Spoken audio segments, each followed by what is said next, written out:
So like the question about like how do I know if a past life is playing out in this one, more so on that, like I've seen it in my dreams and have them do like past life regressions, whatever is coming up. So this one is, what are the Akashic records? And okay, so that's a lot to unpack.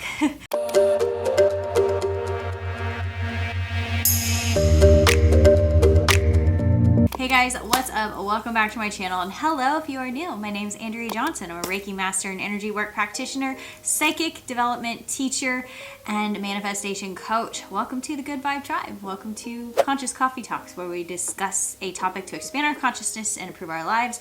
But today I have a energy drink and I'm in a little bit of a different setup. We are going to be doing a different style video today. We are going to be doing a question and answer because I asked you guys, what hot questions do you have for me? And so you guys spoke, and we are going to be diving into all things psychic development and spirituality. So we are going to do that while I do my makeup, because as you can tell, we are not in the glam mode here. I thought it was a little bit of a different routine. I have been doing makeup get readies with me on my lifestyle channel, so we're going to try that today and answer your burning questions. With that being said, let's dive in.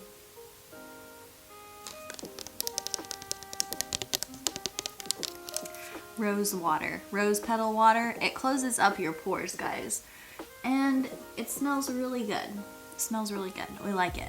So anyway, question number 1: how to include your spiritual practice in your daily schedule?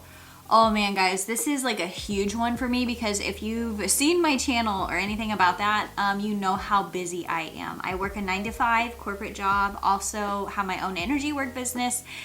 And so I have to balance between that and seeing clients, plus all of the admin work that comes with it, and trying to balance having a human life, right?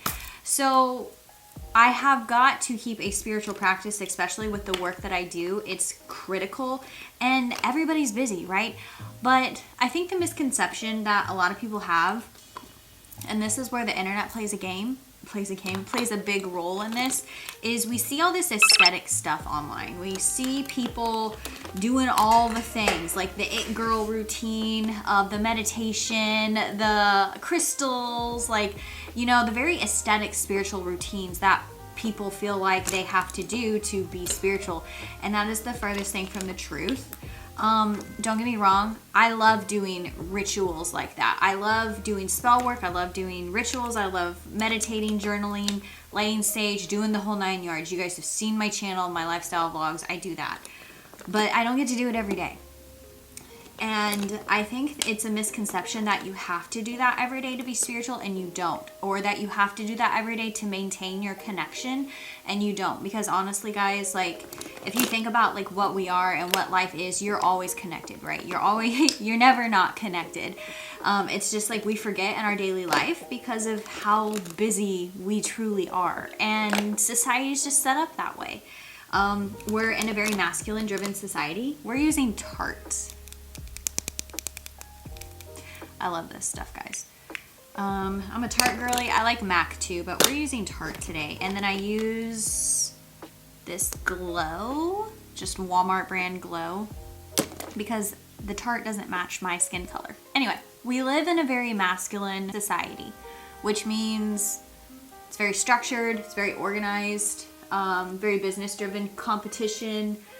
So it requires a lot of logical thinking, and when we are in our logical minds, we are not tapped into our intuition, which is where the spiritual messages come in. I'm gonna blend this in and stay tuned. Beautiful. When we are in our masculine energy, it's very difficult for us to tap into our intuition, and that is to hear the subtle, you know, voice of spirit per se, right? To be in kind of like the flow.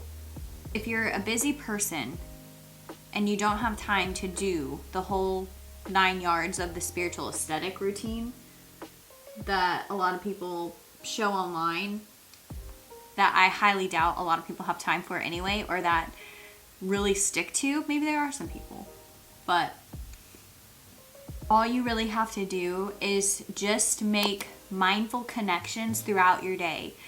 And like I said before, guys, you're never not connected. It is only when you feel not connected that you need to mindfully connect back.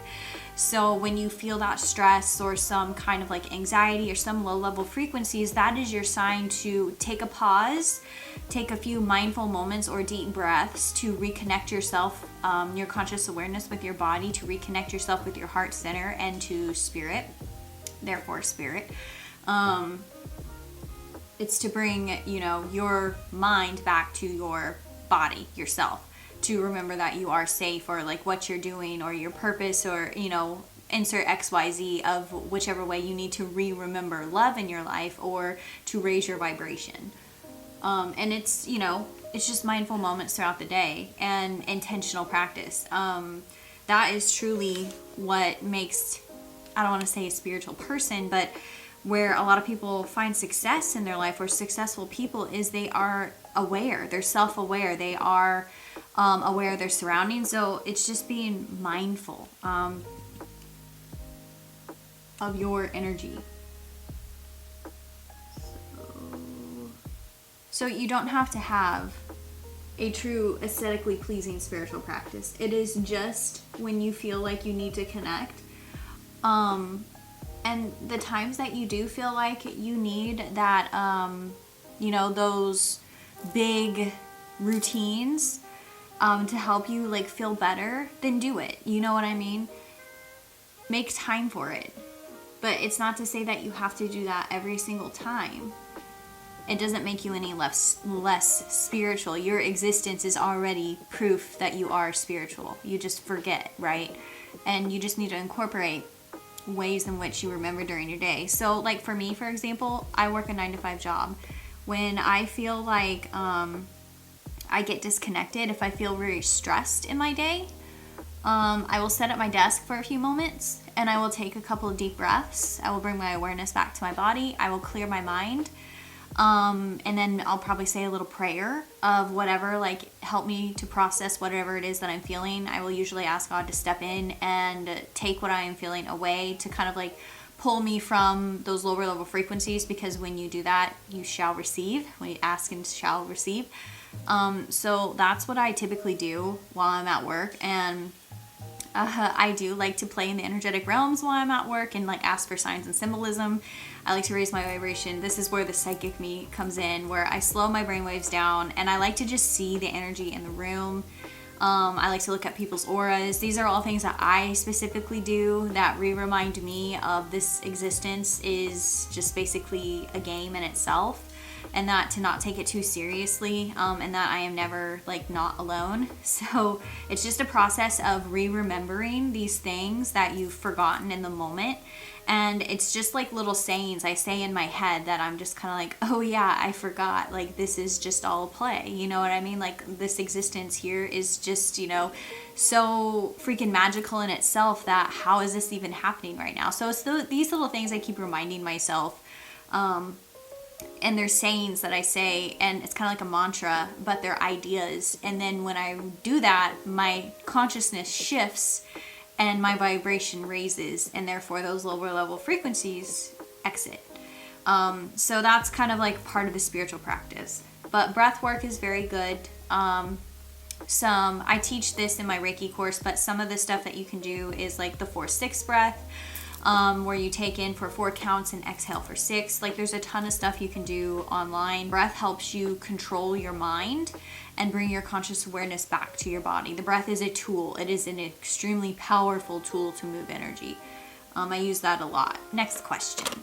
What is the most common thing people come asking for help with? For me, it's basically how to process their trauma, and how to start a spiritual journey or start energy work. Most of the time, because if you look at my content, guys, it's energy work. I teach it, and then I also am a practitioner of it. So people want to know how that they can process the energy in their bodies to help them heal, and the mindset shifts. So that's kind of where I am the practitioner, and I help them move the energy, and I become that channel for them. And then I actually like to teach people how to do it, because in my mind, I don't want to be that person that you have to keep coming back to heal yourself. That is not my goal. That should never be any practitioner's goal, I feel like, or a light worker or energy worker. My goal is to help educate you to do it in your own life, whichever way that I can, whether that be like in conversations after a session that I have with somebody, or I'm teaching you how to do it in one of my classes. My goal is to make you self-sufficient to where you can do it on your own and then help other people with it, with either with doing the same thing that I do or living your happiest, healthiest life, and therefore you automatically help other people by being your truest, authentic self. And that's truly what the job of a light worker is holding the light for other people until that they can hold it for themselves. If you think of law of attraction, guys, like energies attract like energies. So any kind of clients that I get, I mean, I put my energy out there. Like, I get either people who want to learn energy work or psychic development and want to start their own practice, or they're looking to heal themselves, and then typically they start their own practice. So yeah, those are the things that I help people with in starting a spiritual journey. Okay, so this one has a little bit of religion in it. So a question for me is, I'm curious for you, which came first, God or spirituality? I was raised Baptist, but have never been considered myself as someone who believes in a Christian God while also being agnostic. Curious how you manage and balance the two. Is there conflict? So if you've seen my previous videos, I grew up Christian, and then I turned spirituality, and it turned into spiritual. So essentially for me, the Christian God came first because it was what I was programmed with first. That's what introduced me to the idea of something more than myself, something beyond me. Where the conflicts came in, I started to not resonate with it because it painted the picture of a God that was outside of myself, and a God that typically I feared. And you know, just like I was trying to please a God like I would try to please my parents, right? I didn't want to be punished. And so, like, if you think about that concept, or that idea, that programming, that totally goes against everything that God is supposed to be.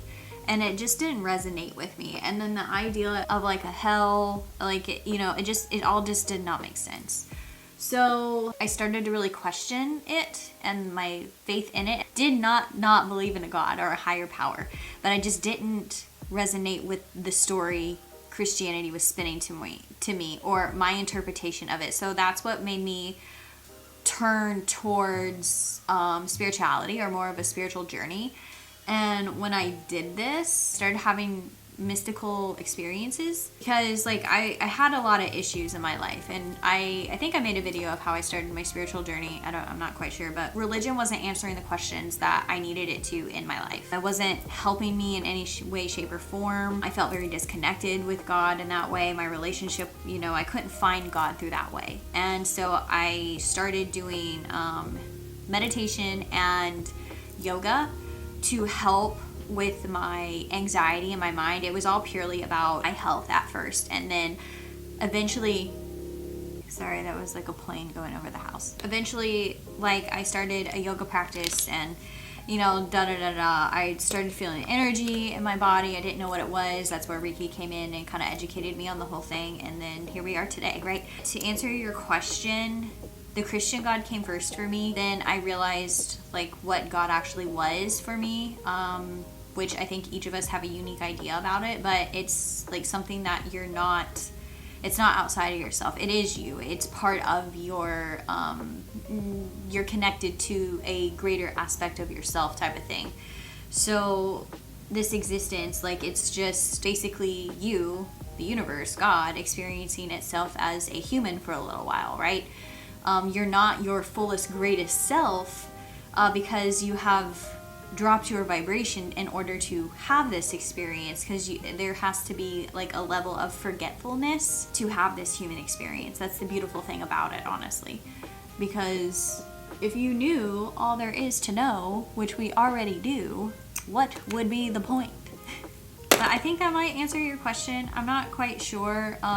Does it, like, I think you said, is there confliction in the two? How I balance and manage the two. They're, because of like my Christian programming, like I work with Jesus, I believe, you know, in Jesus. It's just that I don't believe in like some of the stuff that, you know, the Bible spins. Or I think that the Bible is a great, what's the word I'm looking for, philosophy for man, and we just take it too literal. Like the story is meant to be a metaphor, but we actually think of it like a literal story, like, you know what I mean? But it's actually like a metaphor of man's mind and creation. So I just kind of like take beliefs that I've experienced, because your beliefs are everything. Your beliefs create your reality, right? So everything that I've experienced up to this point has been my truth, and this is what's going to make each and every one of us different, because one, we are all different energies spinning in a body. Even though we're stemming from the same source, we all have different unique experiences that we hold on to that make us, you know, part of our ego, right? The idea that it is ourselves, or the idea of who is us in this existence. Our experiences add to that, and that plays plays a part in your belief system. A belief is just a thought you keep on repeat and you've accepted to be true, so therefore it is true. So therefore whatever you believe to be true, it is for you. And that's the magic of this reality and this existence, is your beliefs create the reality. It manifests physical reality.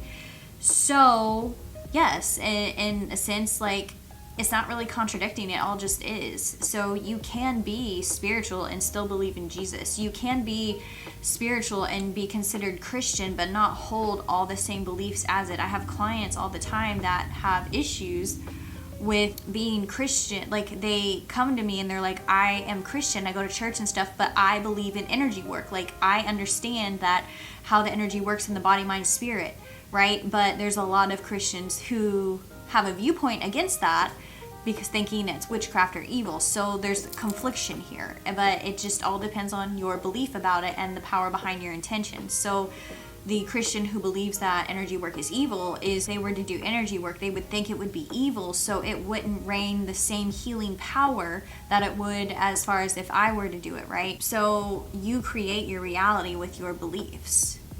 So I think I answered your question. It's neither right nor wrong, it just is. It's truly whatever you believe. And each one of us is going to have a different perception and therefore experience based upon our beliefs. So you're not right or wrong. It's just what do you believe that you are? So this one is, what are the Akashic records, and are all of my past lives there, and how do I know which ones are playing out now? Okay, so that's a lot to unpack. So if you don't know about the Akashic records, the Akashic records are similar to what Christianity would call the Book of Life. It is the record, or the energetic realm of record keeping of everything that has happened, ever will happen, every thought, every probability that man has ever had, or the universe has ever had. It's kept there. It's like a library of information, pretty much. And people like to think of it like a library because that's the best way us humans can comprehend it, or put like a picture behind it. I look at it more of like a computer database, where you pull information, or like a spiritual Google. More so on that, like I've seen it in my dreams. I'll do a whole nother video explaining it, but I literally wrote a course on this because I'm so passionate about this. But I've seen it, and to me, it's a living, breathing thing. It's not like a database of like computer like numbers and stuff like that. It's not like books where you would go and pull out, like there's meditations where you can pull out your soul's book and open it up. It's literally a living, breathing thing. I don't know how else to explain it. It's life existing. It's like we're already embedded in that thing almost. It's really hard to explain how the universe actually showed it to me. But anyway, another video. But essentially that's what it is. It's a record. I'm gonna do my eyebrows real quick. That's essentially what the records are. And you can work in the records. You can read your records. You can read other people's records. You can use it to heal. No, there are like masters and spirit guides and like loved ones that work in the records as well too, that they're always there, that will help assist you. So like the question about like how do I know if a past life is playing out in this one, the way that we look at time is just how we humans can comprehend it. In the reality of it, everything is happening right now. Everything has happened, already happened. It's all right here, right now, and in the present moment. This truly means that, one, it's not really a past life, it's a parallel life. So it's already happening in the moment. You're already living out this other life going on right now, and you're just basically, this other aspect of you is being streamed into this body at the same time. You're connecting to this other part of you that is having this experience, and that energy is being brought into your current energy field, and so it's playing into your reality now. It could have to do with like certain people, certain karmic cycles, if you want to call it karma, but it's just, you know, the energy that is you. To figure out like, you know, which past life is actually playing into it now, you can get a past life reading done. You can get like a past life regression done. I've done those before with BQH. And then we go back and we see like what is showing up or what's playing out right now, because essentially like when you take somebody into a hypnotic state and have them do like past life regressions, whatever is coming up, that is what they're living right now because they're experiencing it. For example, sometimes people have relationship issues and they'll come to a BQH session wondering, why do I have a relationship issue? And so we will set the intention for the higher self to basically give us an answer, basically taking us to a past life and then having it play out with whatever like the scene that is given, and then say like they have relationship issues because in a past life like their husband died of a traumatic accident or something like that, or that they were like in a prosecution or something like that, or like a sex slave or something like that. So then you see like how it's playing out in their current life, and then it helps them better understand of how they need to deal with it and how they can accept it and how to process the energy and face it and help heal it in their current life. And so essentially like you can do the same thing in the Akashic records and have somebody read them for you and to see what comes up, and then you can work through it that way. You can also heal through the Akashic records through meditations and things like that. There's different which ways you can work it. But essentially guys, like you're living all your lives at once right now. And to even take it to that one step further is we have all lived all the lives because we are all connected to that one source. We're everything, right? It's just our consciousness, the experience that you're having right now is focused in on just this one point. And so the information being stored in this body, that's what the body is. It's just like a machine that harnesses energy. So it's this experience you're having, this consciousness that is truly you, but you're thinking that you're this certain energy in the body, but it's just holding a certain energies together. It's not holding like all the masses of the energy of the universe, because there's not enough for it to fit in this body. You just get to choose as the conscious creator what you want to spin this body and what you don't. So sometimes we pick past lifetimes that we've experienced and we're spinning it in the body, and it's just helping us to process that energy, or if you want to call it how you can heal karmic cycles of our ancestors is another way to look at it. So, but essentially like you've lived all the lives, guys. You just don't remember it. And it's not, and if you don't remember it, it's not essential to your experience right now. So it's not a big deal. Spoiler alert. How freaking awful would it be if we remembered all of our past lives in your current life? You wouldn't be able to live. Like, that would be overwhelming. It's a form of protection that we don't remember that. But then it makes you realize that the existence that you are right now plays a role in the greater scheme of things, and you are of importance because this existence that you're having is all getting recorded in the Akashic. Pretty cool. So guys, my battery is about to die, and I think I've talked long enough. So thank you for joining me on this video. Thank you for joining me on a different type of video for a makeup get ready with me. Hopefully you enjoyed it. I'm going to chug this and go hit the gym, and I will see you guys in the next one. Drop some questions that you guys have for me in the comments below if you want me to do another question and answer. These are totally fun, guys. I love doing them because I feel like I can address a ton of people's questions and give you guys really good content to help assist you in your psychic development, your spiritual journeys, or your personal development journeys. So, sending you all my light and all my love. We'll see ya.